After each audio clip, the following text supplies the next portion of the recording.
Hi friends, அனைவருக்கும் வணக்கம். நான் உங்கள் எஸ்எஸ்ஆர் ராஜசேகர் பேசுகிறேன். இன்றைக்கி என்ன வீடியோன்னு பார்த்தீங்கன்னா, நம்ம ஷேர் வாலில் ஒரு முக்கியமானது, இது வரைக்கும் யாரும் உங்களுக்கு எந்த வீடியோவும் சொல்லியிருக்க மாட்டாங்க. அது ஒரு முக்கியமான ஒரு ட்ரிக்ஸ் உங்களுக்கு நான் சொல்லித் தர போகிறேன். அது என்னன்னு கேட்டிங்கன்னா, ஷேர் வாலில் நம்ம விண்டோ ஓப்பன்லாம் கொடுப்போம். நம்ம ஓப்பனில் கொடுத்துட்டு அதில் யூபிஎஸ்சி டோர் தான் நம்ம ஃபிக்ஸ் பண்ணுவோம்.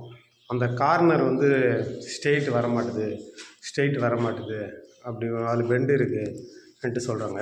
அது காரணம் என்னென்னு பார்த்தீங்கன்னா, மெயின் அந்த போர்டை நம்ம உள்ளே வைக்கிறது சில்யூட் பலவுன்னு சொல்லுவாங்க. அதை கரெக்டாக மூலமண்டல வசம் வச்சு அந்த போர்டில் டைட் பண்ணணும். அதை டைட் பண்ணாலும் வராது. சப்போஸ் நீங்கள் என்ன தான் அதில் ஒரு விஷயம் இருக்குது, நம்ம டைட் பண்ணாலும் லைட்டாக ஒரு பெண்டு இருக்கும். அந்த பெண்டை நம்ம திரும்பி மேசனை வச்சு கரெக்ட் பண்ணணும். அது எப்படி கரெக்ட் பண்ணணுன்னு பார்த்தீங்கன்னா, நம்ம கலவை கெமிக்கல் மிக்சிங் பண்ணி சைடில் இது போல் தூக்கு உண்டு விட்டு, இங்கே பாருங்கள், தூக்கு உண்டு விட்டு இது போல் நம்ம இது கரெக்ட் பண்ணணும். இது பண்ணியிருக்கு பாருங்கள். இது போல் நம்ம லைட்டாக பெண்டு இருக்க தான் செய்யும். ஏன்னு கேட்டிங்கன்னா, நம்ம கமாண்டர் போடக்குள்ள அந்த ஜல்லி நம்மளுக்கு அந்த கார்னரில் கரெக்டாக கிடைக்காது. இதில் பண்ணியிருக்கு பாருங்கள், தெரியுங்களா? இதை பாருங்கள், சும்மா அப்படியே லைட்டாக ஒரு ½ இன்ச்சுக்கு ஒரு ½ இன்ச்சுன்றது ஒரு mm 1 mmக்கு வச்சு நம்ம கரெக்டாக நேர் பண்ணியிருக்கோம் பாருங்கள். இதில் ½ இன்ச்சு அளவுக்கு பெண்டு இருக்கும். ½ இன்ச்சுக்கு அளவு கொடுத்து கார்னர் ஃபினிஷ் பண்ணுற அளவுக்கு நம்மளுக்கு பெண்டு கிடைக்கும். இது எல்லாருமே சொல்ல மாட்டாங்க. இது எல்லா இதுலேயும் எல்லா ஷேர்வால் மெத்தட்லேயும் போர்டு செட் பண்ணுறதுலேயும் ஒரு பெண்டு இருக்க தான் செய்யும்.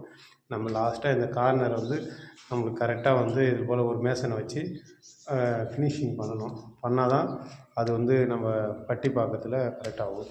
சப்போஸ் பட்டியிலே கரெக்ட் பண்ணிக்கலாம்னு சொல்லுவாங்க. ஆனால் பட்டியில் கரெக்ட் பண்ணால் ஃப்யூச்சரில் அந்த பட்டி கார்னரில் நம்ம ஏதோ ஒரு பொருள் எடுத்துன்னு போய் ஹார்டாக வச்சு இது பண்ணிட்டால் கண்டிப்பாக அந்த கார்னர்லாம் டேமேஜ் ஆகும். அதுபோல் நம்ம இந்த கார்னர் ஒர்க்கை பொறுத்த வரைக்கும் நம்ம இந்த லாஸ்ட்டாக அதை மிக்ஸ் பண்ணி பெரிய சிமெண்ட்டு மட்டும் போடக்கூடாது, கெமிக்கல் மிக்சிங் பண்ணி தான் இது கார்னர்லாம் நம்ம ஃபினிஷ் பண்ணோம். உங்களுக்கே தெரியும் எவ்வளோ அந்த ஜாயின்ட்லாம் நான் ஏற்கனவே ஒரு வீடியோ சொல்லியிருப்பேன். எப்படி நான் அந்த கெமிக்கல் போட்டு அந்த லைட்டாக இதெல்லாம் செக் பண்ணி நூல் கயிறு பிடிச்சி திரும்ப எங்கெங்கெல்லாம் பெண்டு இருக்கோ அதெல்லாம் நான் கெமிக்கல் சிமெண்ட் வச்சு கெமிக்கல்லே நான் கரெக்ட் பண்ணிடுவேன். இதுக்கப்புறம் நம்ம டேரெக்டாக பட்டி பார்த்துட்டிங்கன்னா பட்டி செலவு குறையும், பட்டி வேலையும் கொஞ்சம் மிச்சமாகும். அதேமாரி இது குவாலிட்டியாகவும் கிடைக்கும்.